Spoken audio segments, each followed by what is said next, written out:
Ipinahayag ng Malacanang na bukas si Pangulong Ferdinand Marcos Jr. na makibahagi sa isinasagawang lifestyle check kasabay ng issue ng irregularidad sa mga proyektong may kinalaman sa flood control.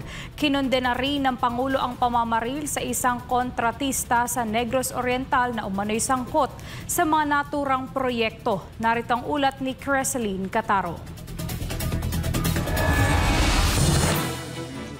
Nakahandang sumailalim si Pangulong Ferdinand Marcos Jr. at ang buong ehekutibong sangay ng pamahalaan sa lifestyle check. Ito ang sinabi ni Presidential Communications Office Undersecretary at Palace Press Officer Claire Castro sa ginanap na Palace Press Briefing nitong Biyernes. Ilang tugunan niya ito sa panawagan ng ilang mambabatas na isama ng Pangulo ang kanyang sarili sa lifestyle check na ipinag-utos para sa lahat ng opisyal ng pamahalaan, lalo na yaong sangkot umano sa mga maanumalyang flood control projects.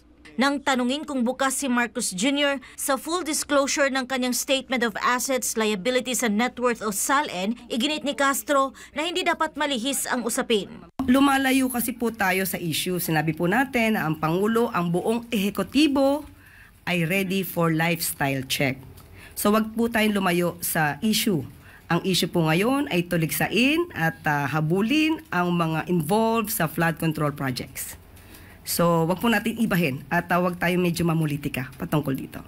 Gayunpaman, tiniyak ng opisyal na handa ring isa publiko ng Pangulo ang kanyang SALN bilang bahagi ng pagsusulong ng transparency sa pamahalaan. Kaya nga po ready po lahat. So, kasama po yung SALN. Kasama po sa lifestyle check. Pagka po nagkaroon lifestyle check, mauna, mahuli man ang Pangulo, kasama po yan.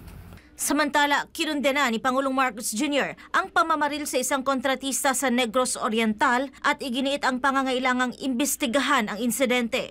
Tama lang po na imbestigahan yan para malaman natin ang punot dulo na yan at kinukondena natin ang mga karahasan na ito. Yan ay ayon sa Pangulo. Ibinahagi rin ni Castro na nais ng Pangulo na masiguro ang patas na investigasyon ng walang pananakot o panggigipit sa mga sangkot sa kontrobersiya. Inatasan din ng Pangulo ang Philippine National Police na seryosohin ang investigasyon upang maiwasan ang anumang karahasang posibleng kaugnay ng flood control projects. Para sa Diyos at sa Pilipinas kong mahal, ito si Creseline Catarong, SMNI News.